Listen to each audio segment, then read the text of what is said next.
Masayang araw po mga ka-PL. Ayan na. Para silang mga tanga. Gumugulong na di umano. Ang impeachment, mga kababayan, laban kay Bongbong Marcos. Sila-sila lang po ang naglolokohan. Parang mga tanga lang. At higit sa lahat, na niloloko po nila, walang iba kundi tayong sambayan ng Pilipino. Matagal lang sinabi yan ni Senator Amy Marcos na drama lang di umano itong impeachment para sa kanyang kapatid. Kaya mga kababayan, wag na po tayong umasa na mapa-impeach nila si Bongbong Marcos sa ginagawa nilang impeachment sa pagdinig dyan sa House of Representatives. Lahat po yan drama lang. Pero gayon pa man mga kababayan, panoorin pa rin po natin itong video na inihanda ko po sa inyo. Dalawang video po ito magkasunod. Una, itong impeachment nga ni Bongbong Marcos, nakapaloob doon kung ano-ano po ang mga grounds. Kaya nagsampa sila ng impeachment laban kay Bongbong Marcos. At ang pangalawang video naman mga kababayan, tinutukoy po nila na si Marcos di umano. Ayan. Ang big fish na dapat maipakulong sa napakalalang maanumalyang flood control project at malalang korupsyon na nangyayari po ngayon sa ating bansa. Pagbigyan na lang po natin sila. Respetuhin din po natin sila kahit ginagawa ho nilang tanga ang mga sarili nila. At isa pa po sa mga pag-uusapan natin, dahil nga ang sabi, sufficient informed daw po ang impeachment laban kay Bongbong Marcos. So, mayroong nagdabog sa House of Representatives. Drama pa rin yan. Huwag ho kayo magpapaniwala. Walang iba na nagdabog at nag-walk out mga kababayan, si Benny Abante. Kunwari, galit siya kasi sufficient informed ang impeachment laban sa amo niya. Eto na po yung video. Panoorin na po natin. Makikisuyo lang po sa mga hindi pa po nakasubscribe. Kayo na pong bahala at pakishare na rin po nitong ating video. Okay, ito na.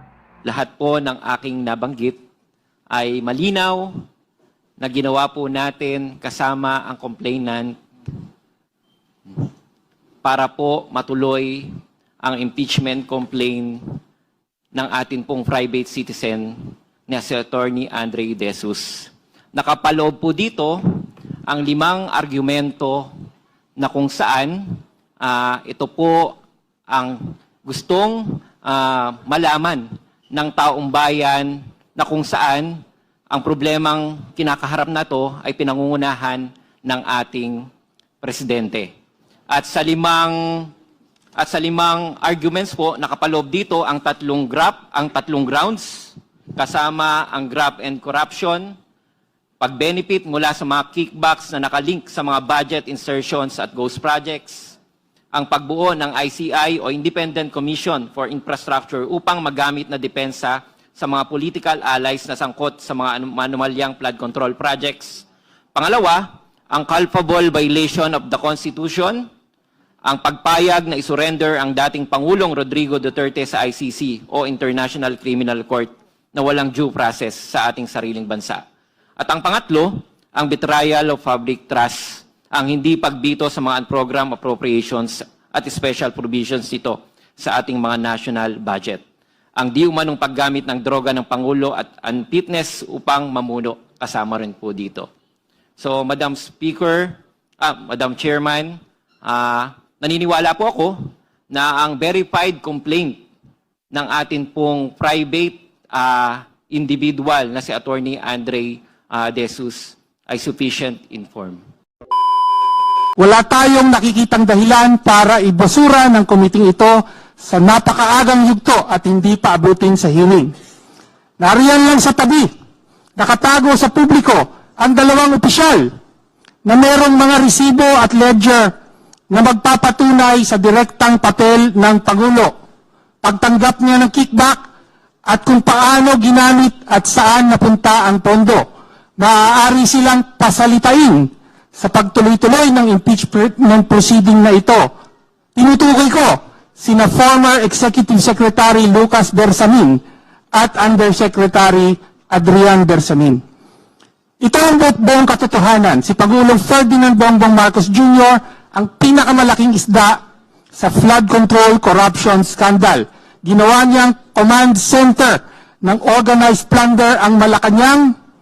Inagaw niya ang pondo para sa kalusugan ng mamamayan, para sa kickback ng ilan at direktang nag-utos ng 100 billion pisong insertion para tumanggap ng kickback.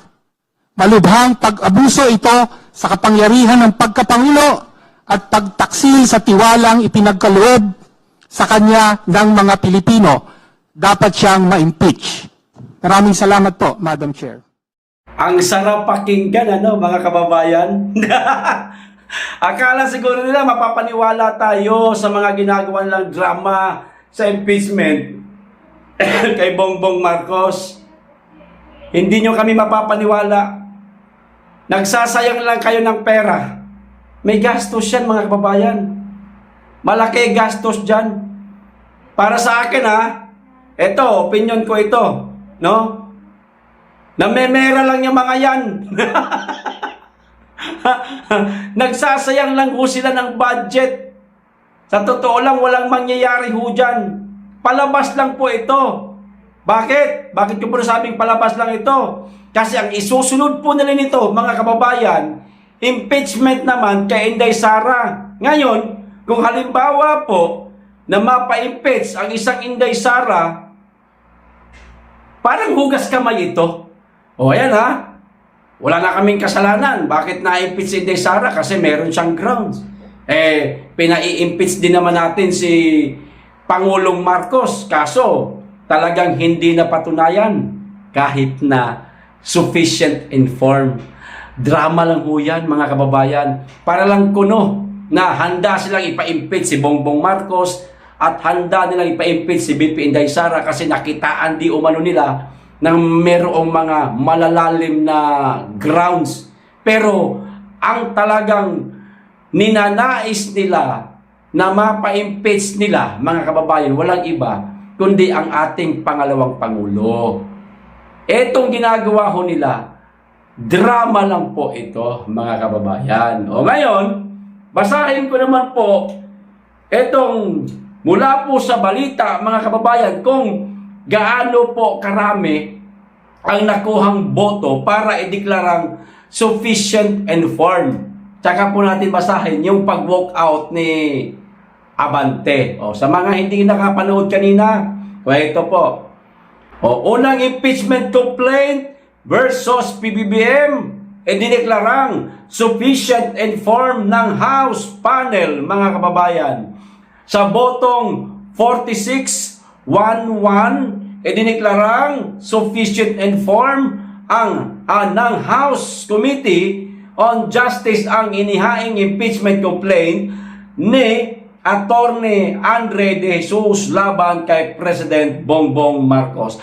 Matatanda ang inendorso ito ng Pusong Pinoy Party List Representative Jet Nisay na sinasabi ng ating mga kababayan na di umano, ito po ay isa sa mga contractor. Ayan, contractor. At ito namang si Attorney Andre De Jesus, ito yung nabuking, mga kababayan, na di umano'y naging abogado ni F.L. Lisa. So, tropa-tropa lang po sila. Kaya po, nasabi ni Amy Marcos na drama lamang po ito. Kaya, wag po tayong aasa na merong isang Marcos na mapa-impeach. O, ito na po, yung mismong pag-walk out. Nagdabog. Si Benny Abante, nag-walk out at umapila.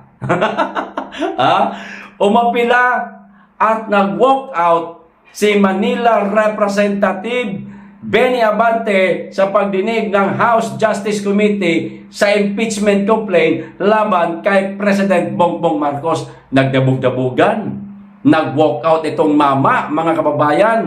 Patunay lang ho niyan na makamarcos siya. O di kaya naman, dalawa lang yan eh. Patunay lang na makamarcos siya o di kaya naman, mga kababayan, drama lang ito kanyang dabog-dabog na ito. Itong kanyang walk out para sabihin ba na totoo nga. Sabi ng ating mga kababayan ba? Kasi kilala po natin si Benny Abante na makamarcos talaga yan. Ngayon sasabihin ng mga DDS nating lahat na totoo yata talaga. Kasi meron mang nagdabog. Pero yung pagdadabog niya na yan, drama pa rin ho yan. Lahat ho na nangyayari dyan sa House of Representatives about po sa impeachment ni Bongbong Marcos, mga kababayan, drama lang po yan. Hindi po sa atin ang galing, hindi po natin paratang, kundi mismong si Amy Marcos ang may sabi niyan. Drama lang yan. Kaya wag nila tayong wag nila tayong papakitaan na para bagang seryoso sila dyan sa impeachment kay Bongbong Marcos dahil hindi na ho nila tayo mauuto. Kaya kayo na pong bahala, mga kababayan, no? Kayo na pong bahala na bumanat dyan sa mga yan. Ito pa. Ito ay matapos ideklarang sufficient and firm ang ikalawang reklamo laban kay Pangulo o laban sa Pangulo. Ito ho, sabi mismo ni Abante, it is very clear that there is insufficiency in form. This is actually an exercise in futility and a waste of the people's money. I therefore would like to walk out of this hearing right now. Ayun, sabay nag-walk out siya, mga kababayan. Kasi nalaman niyang sufficient and form. So nag-walk out siya. Para sa kanya kasi, insufficient and form daw itong impeachment kay Bongbong Marcos. So hindi niya matanggap. Huwag nyo na kaming dadramahan, Benny Abante. Tama na ang pagpapanggap. Hindi nyo mauuto ang taong bayan. Sino pinagluloko ninyo? Mga tao ngayon na mas matatalino pa sa inyo sa tutusin lang Halata naman O ngayon, kung talagang totoo yung inyong impeachment na yan, patunayan nyo. Sana mapa-impeach nyo si Marcos. Pero pagka sa mga susunod na hearing, sa mga susunod na araw na pagdinig dyan, ay kung biglang magbago, lalo kayong pagtatawanan. Lalo na yung nag-endorso, madadamay. Yung attorney na yan, makukutsa kayo ng mga Pilipino. Sigurado yan. Kaya kung ako sa inyo, kahit na nasabi na ni Senator Amy na drama lang yan, seryosohin nyo na yan. Pero malabo pa rin, mga kababayan, kahit seryosohin nila. Sa 4 lamang na pages na dokumentong i-file nila sa kanilang impeachment complaint, paniniwalaan yon. Magpapa-impeach ka, dapat mali-maleta na mga dokumento ang isumitin ninyo para kapanipaniwala. 4 na piraso lamang po. Hindi katulad nung i-file nila Mike Defensor, nila Atty. Topacio, Atty. Respicio, Atty. Jing Paras, at sino-sino pa yung mga kasama nila na isang maleta na mga dokumento, yun ang kapanipaniwalang impeachment. Bakit hinarang yon? Bakit itong impeachment nila hindi hinarang? Kasi nga, drama lang itong sa kanila, kaya hindi po kinakailangan harangin. Yung kila Defensor, yun ang totoong impeachment. Kita nyo, hinarang kaagad nila. Walang mangyayaring impeachment kay Bongbong Marcos. Kay Inday Sara, yan, maaari. Pero wag ho kayo mag-alala. Halimbawa lang, mga kababayan. Halimbawa lang naman, mapa-impeach talaga ang ating pangalawang Pangulo. Wag kayong mag-alala. Marami pang Duterteng tatakbo sa pagka-presidente sa 2028 po. Marami pa. At iisa lang ang pattern yan. Sundin ang pattern ng pamumuno ni dating Pangulong Rodrigo Roa Duterte. Para kasi yon sa mamamayan, sa ating lahat, na tayo talaga makikinabang, hindi sila. O ito pa isang balita, mga kababayan. Itong tungkol naman po dito sa kudeta sa Senado. Ito ang isa sa mga pinanggigilan nating mga DDS na sana mangyari ito. O ayon kay Ping Lacson, mga kababayan, para sa kanya, continuing crime daw po itong kudeta. Kudeta. Nasabi niya yan kasi anumang oras pwedeng magkaroon ng kudeta sa Senado at mapapalitan silang dalawang mag-best friend, si Soto at saka si Ping Lacson. O ito, kudeta sa Senado, di ba? Usap-usapan na kasi mangyayari ho talaga yan. Yang kudeta dyan. Kudeta sa Senado, isang continuing crime mula pa noon. O, sabi yan ni Ping Lacson. Ping Lacson, sa umano'y banta sa liderato ng Senado. Hindi na raw bago at matagal lang umiiral ang mga sinasabing banta sa liderato ng Senado. Ginawa nila kay Chis Escudero. Ano bang ginawa nila kay Chis? Kinudita rin nila. Nagulat nga itong Duterte Black. Teka, bakit bigla nagkaroon ng botohan na wala ang mga Duterte Black, hindi kumpleto? Trinidor, sila-sila, kung sino yung naroon, sila-sila lang ang nagbotohan. Ayun, bigla naging Senate President si Soto. Kaya ngayon, ang nangyayari sa Senado, gulo-gulo.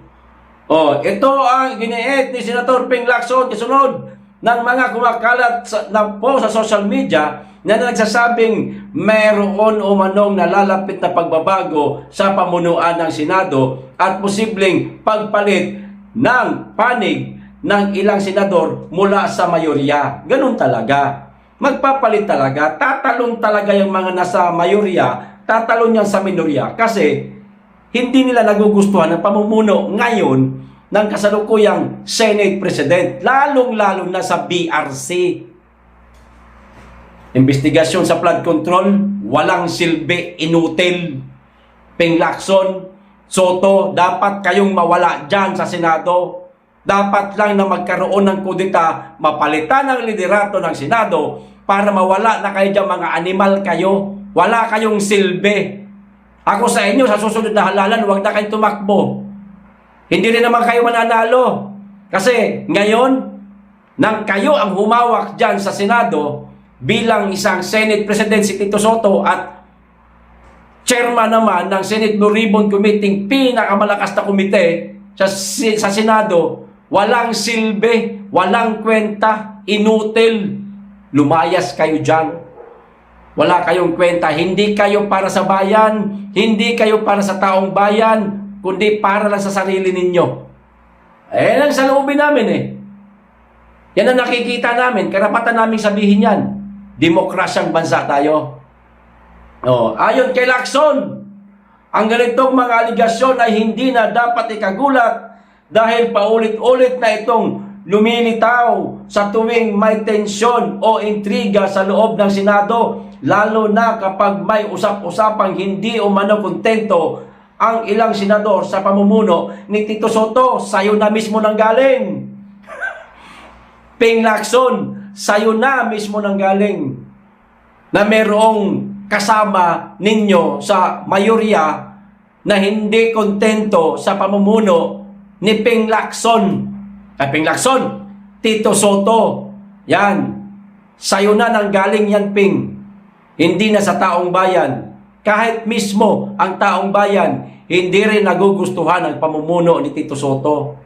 Yan, dapat sana sa lalong madaling panahon, magkaroon na ng kudeta dyan sa Senado para mapalitan na kayong dalawang bugok. Mantakin mo, kini-question ang mga justices ng Korte Suprema nitong si Tito Soto. Sino ka, Tito Soto, para questionin mo ang naging hatol ng mga justices sa Korte Suprema para ibasura ang impeachment ni Inday Sara? Gigil na gigil ka na mapa-impeach si Inday Sara. Gustong-gusto mong mapa-impeach ang Inday Sara kasi ikaw ang papalit. Magiging vice presidente kang bigla. Huwag mo kaming dramahan na pumapalag ka dyan sa impeachment ni BP Inday Sarang ibinasura. Nagnanais ka rin na maging vice presidente bigla nang hindi dumaan sa halalan. Instant. Ang gusto mo instant vice president. Ano kahilo? Nahirapan ka nga manalo sa pagkasenador Kumbaga sa eskwelahan, pasang-awa ka nga yung pagkapanalo mo sa Senado o sa pagkasenador. Pasang-awa nga. Buti nga't nanalo ka, nakakarga ka pa nadaya ka pa nga yata niluto pa nga yata yung inyong kandidatura sa COMELEC Gulat kami, nanalo ka. Layo mo sa bilangan. Tapos biglang humataw mga kababayan. Pasok. Yung pala, pag-recount, pasok sila. Nanalo sila Pastor Quiboloy, sila Jamie Bondok, sila Attorney Hinlon, marami pa sa mga Duterte. Nanalo pala dapat. Grabe itong ngalalan sa Pilipinas, napakarumi. An emerging threat to the Senate leadership. Let's put it this way, like rebellion. The threat against the Senate presidency is a continuing crime since time immemorial, pahayag ni Lacson sa kanyang official na post. Mga kababayan, para kay Lacson, continuing crime di umano ito, mga kababayan. Noong si Chis Escudero, mga animal kayo, ang kinuditan ninyo, hindi mo nasabi ito, Peng Lacson, na continuing crime. Bisit. Ngayon, na ikukudita ngayang tropa mong Wambol University, galing sa Wambol University, nabanggit mo na itong continuing crime. Di ba? Mga kababayan, sa mga sinasabi ho nila, nahuhuli ho sila O bakit nung si Chis Escudero ang nakudita, may narinig ba tayong ganitong sinabi? Si Peng Lacson? Wala. Ngayon lang. Kasi sisipain na yung kanyang tropang piling abogado dyan sa pagiging Senate President. Kaya niya nasabi itong continuing crime. Huli tuloy kayo. Diyan kayo nahuhuli sa bibig ninyo may umuusbong bang banta sa liderato ng Senado? Ganito na lang, katulad ng rebellion. Sabi ni, ito'y Tagalog ang banta laban sa pagka-Senate President ay isang continuing crime o paulit-ulit at matagal nang nangyayari mula pa noon. Alam mo naman pala So sana inayos nyo yung trabaho ninyo. Senator Ping Lacson, sir, at Attorney Wambol University School Bocol Tito Soto, kung naging patas kayo sa mga pagdinig na isinagawa sa maanumalyang flood control project, lalong-lalo na sa napakalalang korupsyon ngayon sa ating bansa, kung naging seryoso kayo, nakita ng publiko, nakita ng mga kapwa ninyo senador, nakita ng mga matitinong House of Representatives o mga congressman dyan sa Kamara na matino ang inyong pamumuno mula sa inyong pamumuno hanggang sa mga investigasyon, seryoso kayong tukuyin kung sino talaga ang mga big fish na ninanais ng publikong maipakulong dahil sa napakalang korupsyon. Siguro ang taong bayan pa mismo ang magsasabing huwag ninyong ikudeta si Tito Soto. Huwag ninyong papalitan bilang BRC. Yan si Ping Lacson. Walang mangyayaring kudeta sa Senado kung matino ninyong napamunuan ang inyong tungkulin. Ang problema, kitang-kita, bias ang inyong mga ginagawa. Ni hindi nyo nga kayang pangalanan si Martin Romualdez. Makailang beses ninyong sinasabi na wala kayong nakikitang tawag dito, kadahilanan para idawit si Martin Romualdez at imbestigahan sa Blue Ribbon Committee. Di ba? Hindi nyo nga kayang pangalanan na ang big fish si Marcos Buti pa itong impeachment ngayon kay Marcos na dinidinig na dyan sa Kamara. Nasabi pa nila na isa sa big fish si Marcos kahit na drama lang yung kanilang impeachment na inihain laban kay Marcos. Di ba, mga kababayan, mabuti pa. Oh, yung ginagawang pagdinig ngayon sa Kamara, nasabi pa nila si Marcos. Big fish yan. Sa Blue Ribbon Committee, nabanggit ba si Marcos na big fish? Hindi nga nila kaya pangalanan si Martin. Martin na lang Hindi naman niya presidente. Pinsan lang ng presidente pero nadadawit talaga sa mga korupsyon dahil maraming beses na sa pinangalanan ng mga kontraktor, ni Gutesa, ni Saldico. Nabanggit ba nila sa pagdinig sa Blue Ribbon Committee? Wala. Kitang-kita ng publiko na parang dinidepensahan pa nila itong si Martin Romualdez. Tapos magagalit sila. Magagalit itong si Ping Lacson. Tatawagin niyang continuing crime itong magaganap na kudita sa Senado dahil siyempre mapapalitan ho sila Mawawala siya sa pagka-BRC. Naku po, babalik na mga kababayan si Senator Rodante Marcoleta sa BRC. Ito ang totoong pagdinig sa BRC.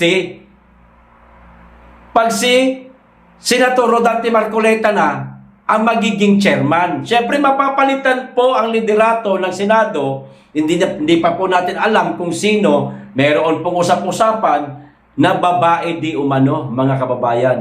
Babae. Kauna-unahan na magiging Senate President etong taong ito, 2026, papalit kay Tito Soto, babae. Babae na ang Senate President. Siyempre, mula ho yan sa minorya. Maaaring isa yan sa mga Duterte Black, mga kababayan. Pag napalitan ang Senate President, palit lahat yan. Unang-unang papalitan dyan ang Senate Blue Ribbon Committee hinahawakan ngayon ni Ping Lacson.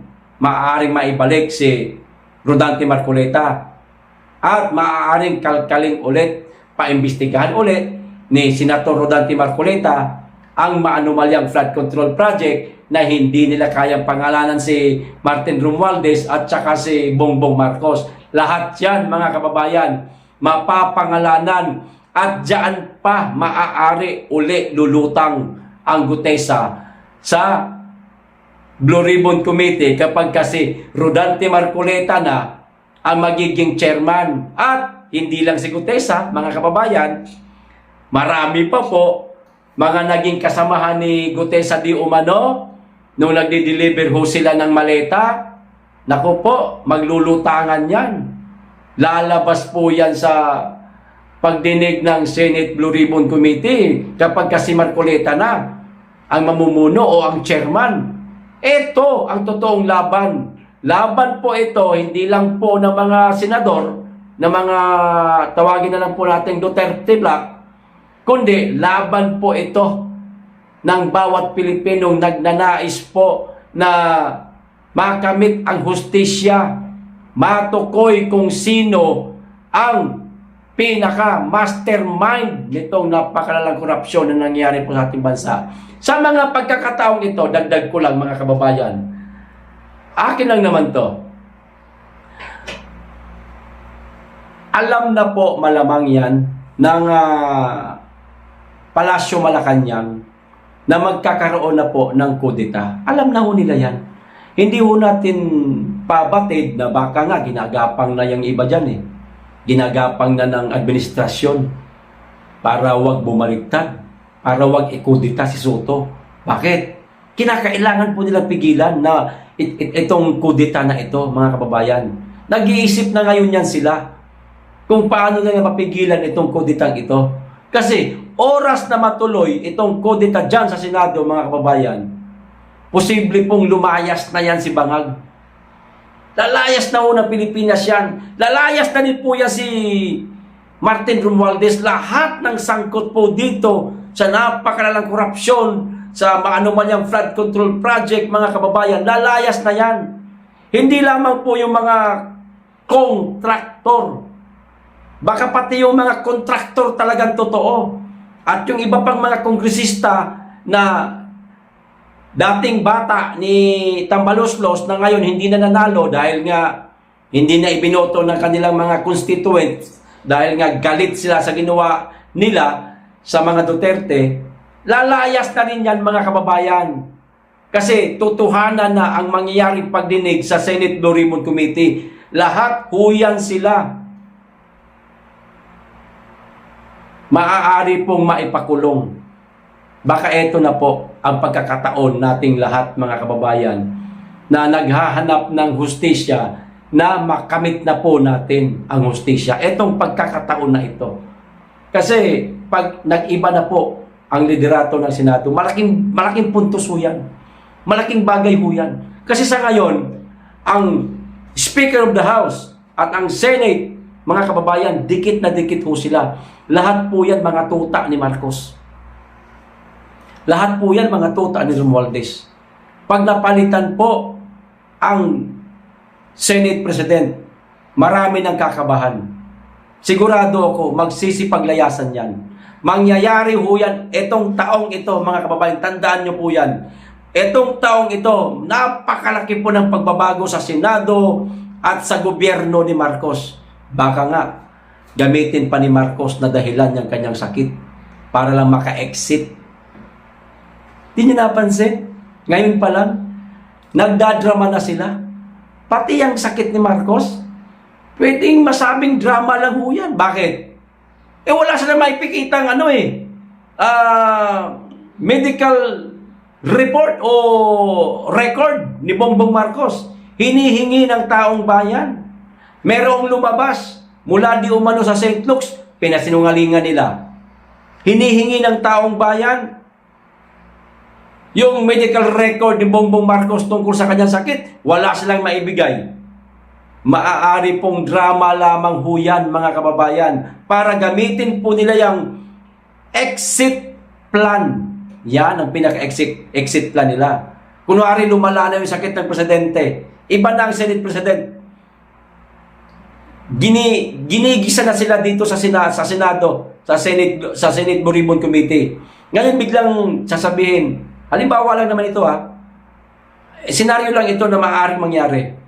Ngayon, biglang sasabihin, magdideklara, sandali, kinakailangan ilipad ng ibang bansa ang presidente. Kasi kinakailangan niya ng operahan. Lilipad. Babalik pa kaya? Babalik pa kaya siya?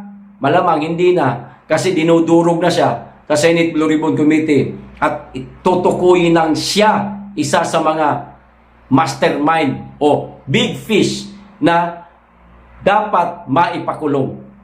Di po ba? Maaari hong mangyari yan, maaari din pong hindi. Yan po atin naman pong pag-aanalisa, pero maaaring mangyari ho yan. Oras na mapalitan ang Senate President, iba na rin ang chairman ng Senate Blue Ribbon Committee, kakabahan na yung mga yan. Lalayas na ho yan sa Pilipinas. Maniwala ho kayo. Okay, hanggang dito lang. Maraming salamat. Mag-iingat kayong lagi at higit sa lahat, mahalin natin ang Pilipinas.